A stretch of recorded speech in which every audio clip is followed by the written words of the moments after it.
Back to the show, all about small business, jobs, and entrepreneurship. And as promised, I am joined here in studio by what we can definitely call a serial entrepreneur, somebody who I've known for quite a while, Matt Strauss. He was named in 2019 by Klein Chicago Business as one of the 20 in their 20s.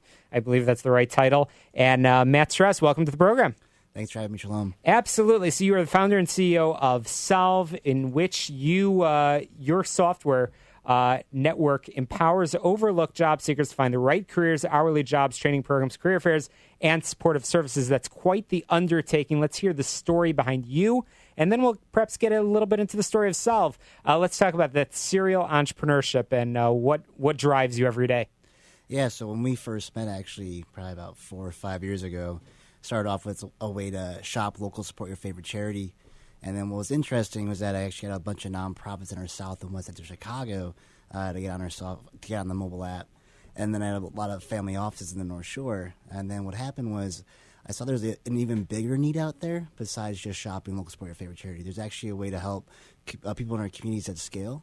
And I learned that after volunteering for so many hours in our south and west side. So how can we do that more at scale was my goal in that, and Solve launched. Well, it's you have what would be called a social enterprise, and Yes. You are accomplishing something fantastic. It's truly, rarely in life do you have a win-win. You have a win-win where you're helping people and developing, I think, a fantastic, successful business, and you are employing quite a few people, so it's been fun to watch the team at Solve grow. So let's talk a little bit about that need that you identified. As we just stated in your mission, you're trying to accomplish several things. Let's talk on the job seeker side. What are the challenges that most of the job seekers in the Chicagoland market struggle with? Yeah, so our market is the entry to mid-level job candidate, typically on our south and west sides of Chicago. And what we identified was that first, someone's goal is to get a job. But the challenging thing is a really fragmented marketplace across under-resourced communities. And what happens is often a training program or a career fair is that first step or a few steps to get to that job. So we had to build a marketplace to actually match people to either a training program first or to a job, depending upon your story. So the data behind everything is the most powerful part. So you can start to actually match people and suggest things in real time instead of waiting for that flyer to come out or go into the church to see what's going on. We can actually do it all in real time. So you help them discover those opportunities in real time. What I find fascinating is you also pride yourself in helping to identify educational opportunities and career pathways that help somebody grow in their career as well. Because just because somebody is at point A in their career does not mean that that should be the ultimate dream or metric of success. And then I think that that's really important. And then once you have the job, you want to be able to keep your job and you want to be able to grow within that career and within that world. So how does Solve help with that as well? Yeah, so what's unique about Solve is we have basically two profiles of a job candidate. One's a resume, an actual resume someone can make. We also identified that as a big problem that folks don't have the confidence, unfortunately, in making that first resume. So we can actually craft a beautiful resume. And the other questionnaire that we have is a challenge questionnaire around the barriers to employment. We have 19 go-to questions, and when we get that data, we can then suggest childcare, transportation, housing, and other resources. Employers will never see that data, but it can only help the candidate get and keep a job along the way. It's really a full 360 approach to helping candidates. Now let's flip sides and let's talk on the employer side. So what are the challenges that employers are facing? And in this market, we just had job numbers released on Friday. Yeah. There are a lot of jobs that are out there, but yet it is hard to find the right candidates. Yeah, so especially with the economy doing so well right now, employers are trying to get more and more clever. But what we realized, Rush Hospital is one of our customers, U Chicago, LaSalle Network. Their challenge is that they can only partner with 5 to 10 training programs or nonprofits at once when there's hundreds to thousands across our city.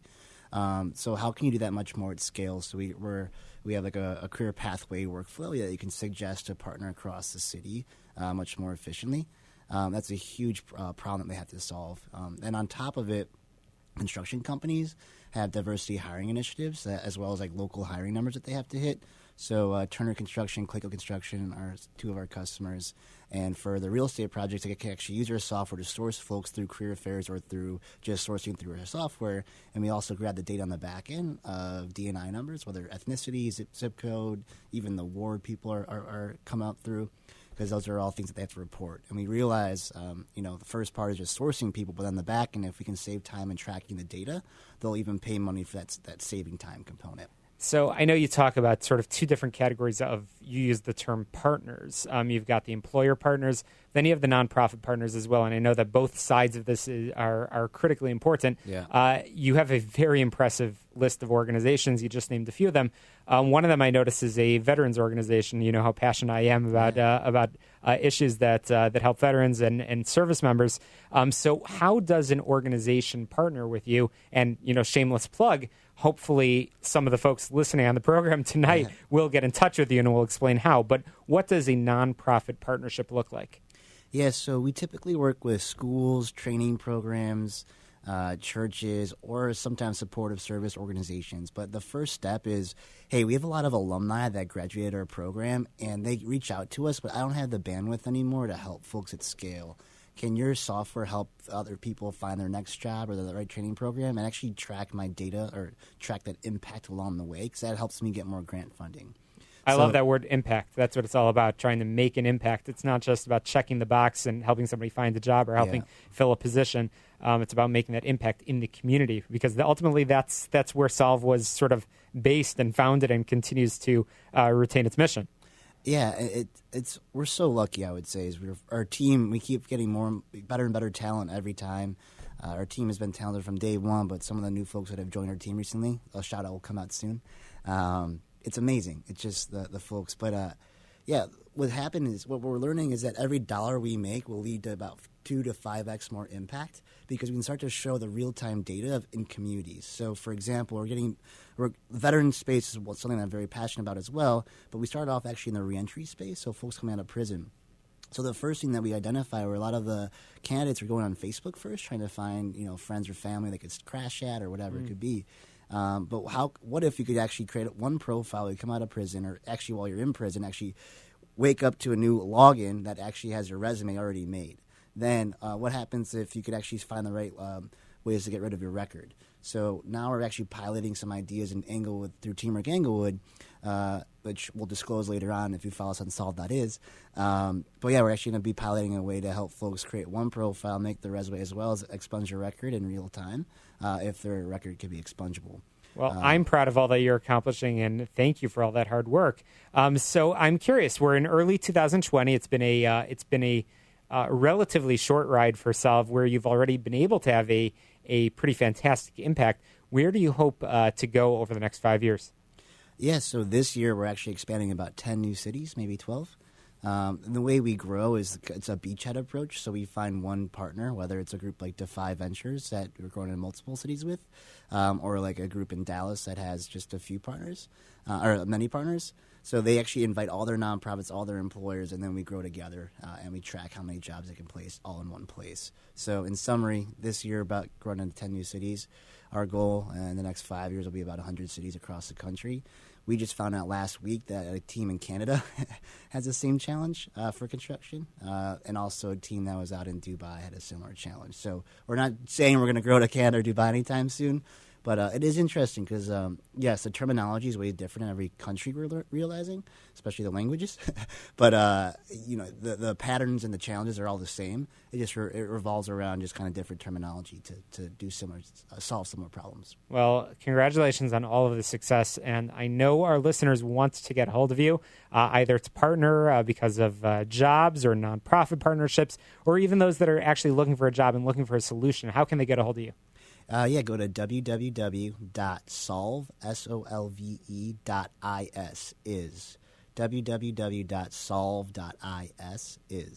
You can also email me at matt@solve.is. I respond to emails more than phone calls. And you respond very quickly, which is fantastic, and all over, obviously, on social media as well. You could follow the work of Solve, and it sounds like there's some pretty exciting announcements coming in the very near future. So if you don't want to miss it, you've got to get on the website, Solve.is.